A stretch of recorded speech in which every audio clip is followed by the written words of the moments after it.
English Leap Podcast. From Speak English with Class.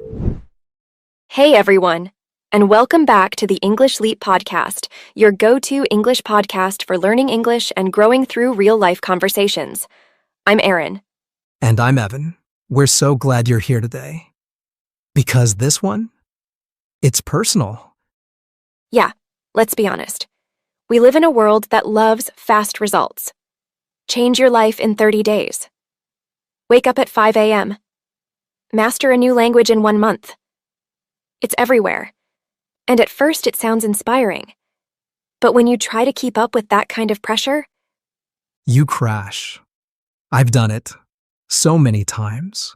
I'd make a big goal, miss one day, and suddenly think, ugh, I failed again. And then the cycle starts. Guilt, overthinking, and telling myself, maybe I'm just not disciplined enough. I've been there too. And I used to think something was wrong with me. Like, why couldn't I stick to my own plans? I thought I lacked willpower or motivation. But now I know it wasn't me. It was the method. Yes, because discipline doesn't have to feel like punishment. It's not about pushing yourself to extremes. It's about creating small, sustainable habits. Things you can actually keep doing, even on a bad day. And that's what this episode is really about, how we can build real discipline without burning out. We'll share 5 micro habits that helped us stay consistent, even when life got messy, stressful, or unpredictable. These habits are simple, almost too simple. But they're powerful because they're doable.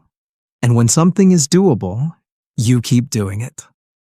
And when you keep doing it, that's where change happens. So while we talk, think about this. What's one small thing you can do every day, even when you're not feeling your best? That one habit could be the start of everything. Oh, and a little later in the episode, we'll also be joined by Krystal for her vocabulary breakdown. She'll explain the natural English words and phrases from today's episode. So, if you're learning English, you'll get even more out of it. And if you want to go deeper, we've also created a free downloadable PDF with all the vocabulary, reflection prompts, and mini comprehension and grammar exercises. You'll find the link in the episode description. All right, ready to take the pressure off and build discipline in a new way? Let's dive into it. Here's the first micro habit that changed everything. For years, I thought discipline meant going big. If I wanted to be consistent, I had to push hard. So I made these huge promises to myself.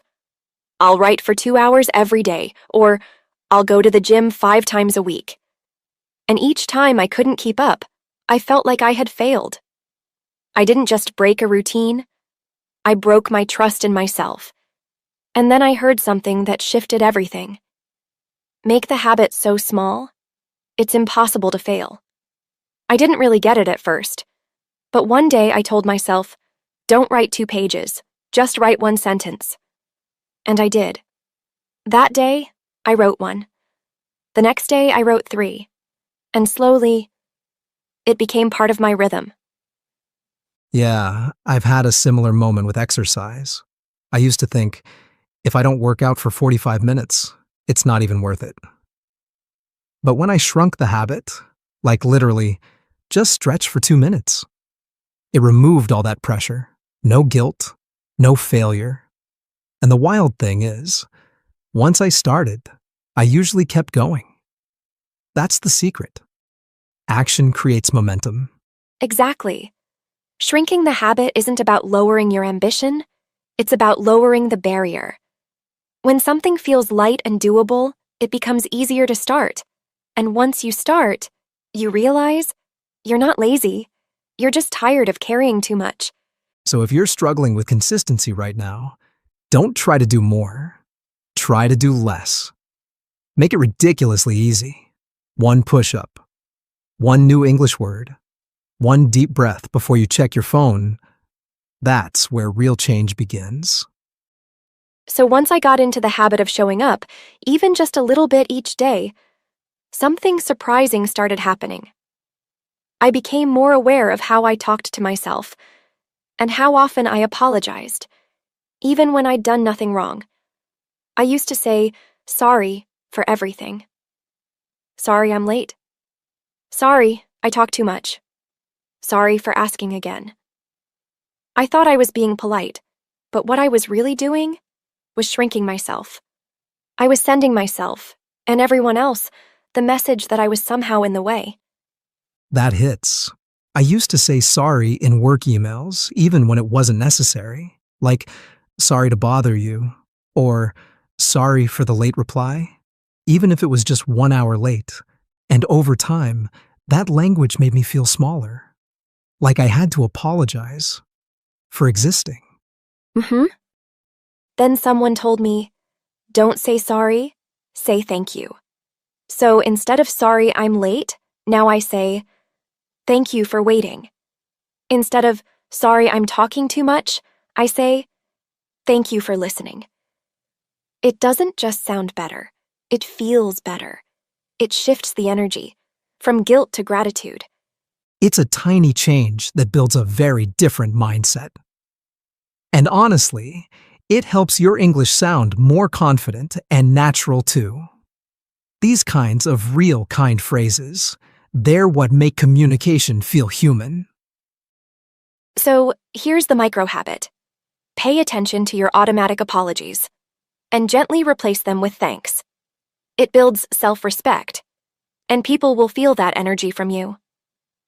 And here's the beautiful thing. Once you stop shrinking yourself, once you stop apologizing for taking space, you start to feel more present, more alive. You begin to notice what's already good around you. And when you do, you realize maybe life doesn't always need fixing. Maybe it just needs noticing. That's exactly what happened to me. I remember this one evening, I was walking home, headphones in, tired from the day, and the sunlight hit just right.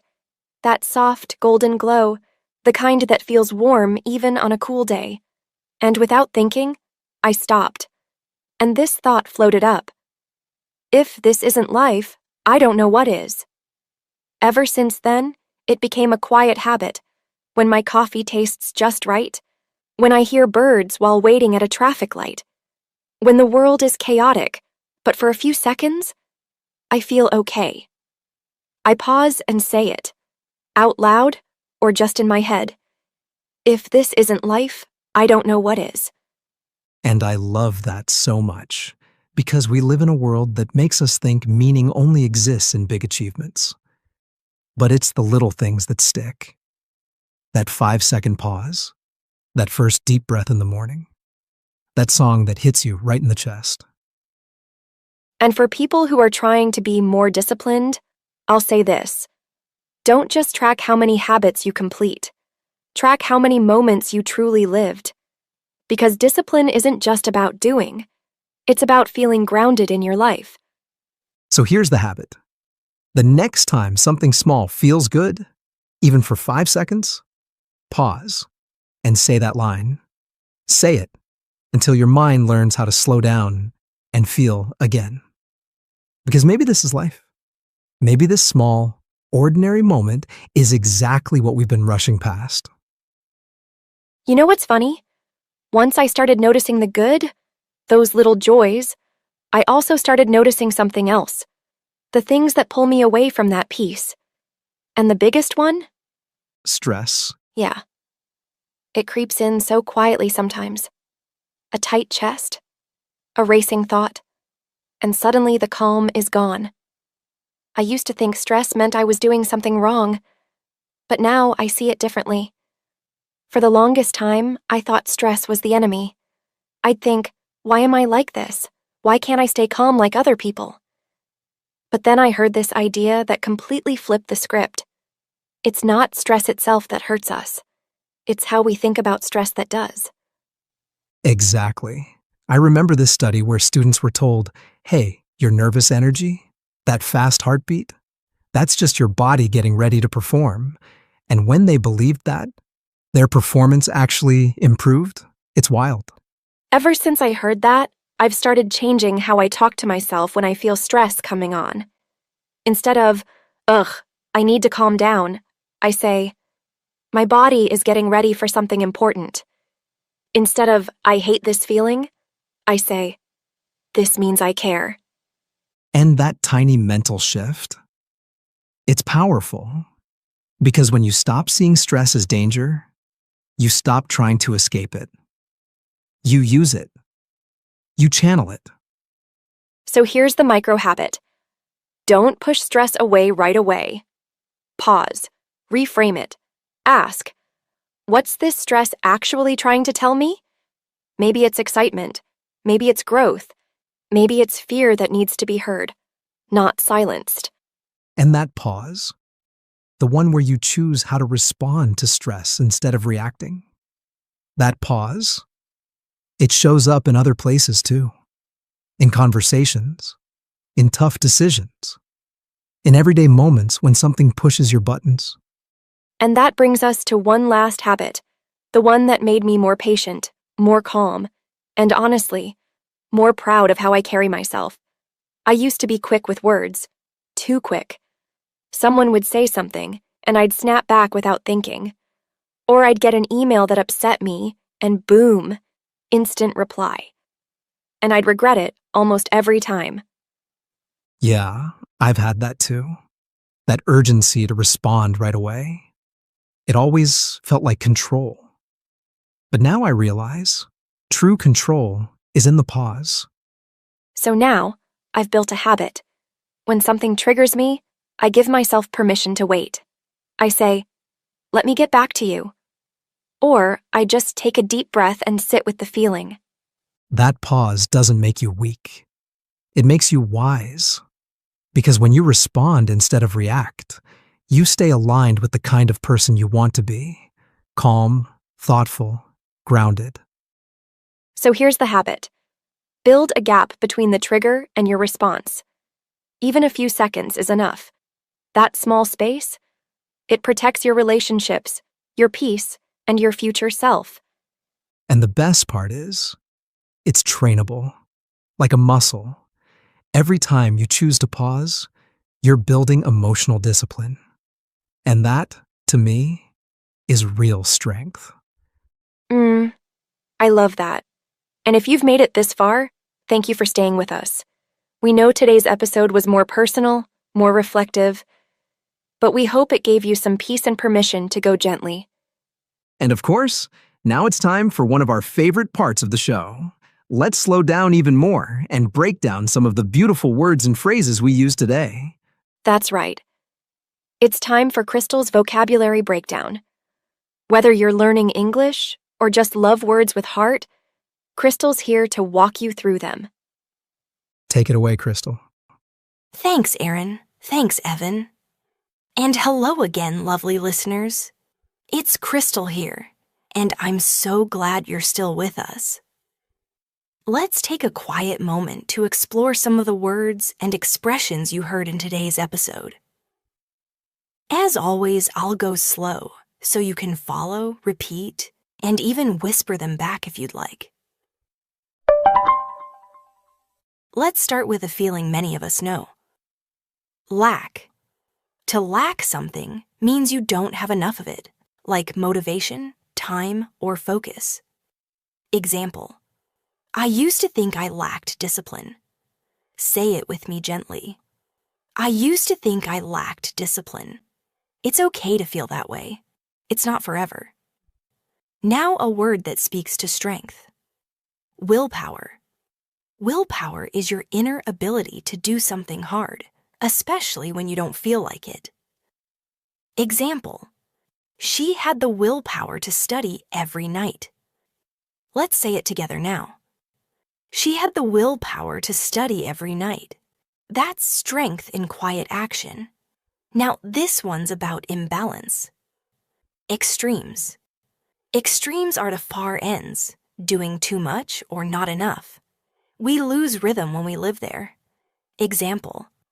I always jumped between extremes, all or nothing. Say it slowly with me. I always jumped between extremes, all or nothing. Balance is where the magic is. Now here's a powerful phrase we've all felt. Burn out. To burn out means to be so exhausted, mentally or emotionally, that you feel empty. Example, if you never rest, you'll burn out. Whisper it with me now. If you never rest, you'll burn out. Rest isn't weakness, it's fuel. Let's bring in something steady, consistent. Being consistent means showing up again and again, even in small ways. Example, small steps every day helped me stay consistent. Your turn now. Small steps every day helped me stay consistent. Consistency isn't loud, it's loyal. Now something many of us are used to dealing with. Unpredictable. When something is unpredictable, it keeps changing. You never know what's coming next. Example, my schedule is so unpredictable lately. Say it softly. My schedule is so unpredictable lately.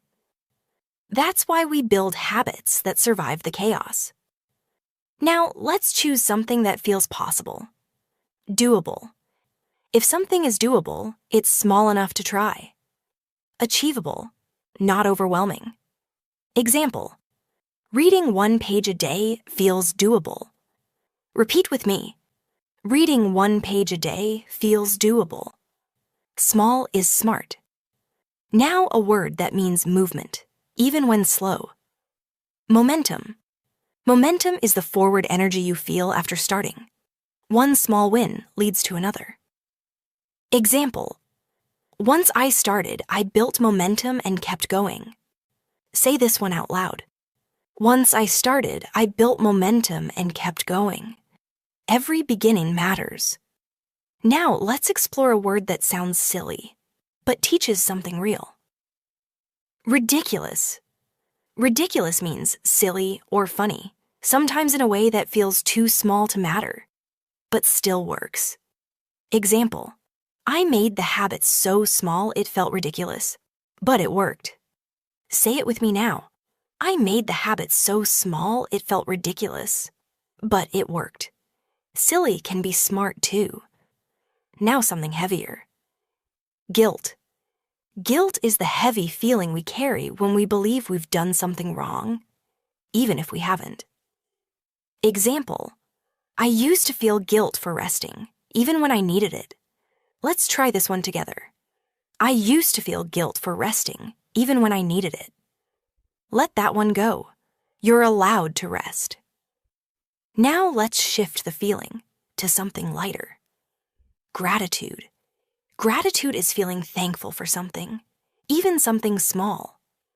Example, saying thank you instead of sorry helped me build gratitude. Repeat with warmth. Saying thank you instead of sorry helped me build gratitude. Thankfulness turns pressure into peace. Now something quiet that often sneaks up on us. Creep in. When something creeps in, it enters slowly, often without you realizing right away. Example, stress would creep in without warning. Say it softly now. Stress would creep in without warning. Notice it, name it, let it pass. And finally, a phrase that describes how quickly emotions can rise. Push someone's buttons. If someone pushes your buttons, they say or do something that instantly makes you feel upset. Example, he really knows how to push my buttons when I'm tired. Try it with me. He really knows how to push my buttons when I'm tired. Take a breath before the reaction. The pause is your power. That's all for today, my friend. Choose just one word from this list and let it sit with you today. Whisper it, write it, use it with care. I'll be here again next time. Until then, thank you for learning gently. Thank you, Krystal. That was lovely, as always. Yeah, so calming. I hope you listening out there feel a little lighter now. If today's episode helped you, maybe share it with a friend. And don't forget to grab the free PDF in the description. Until next time, take care of yourself and keep learning gently. See you soon. Your progress doesn't end here. To continue advancing your English skills, click on the next video or explore the additional videos we've thoughtfully selected for you.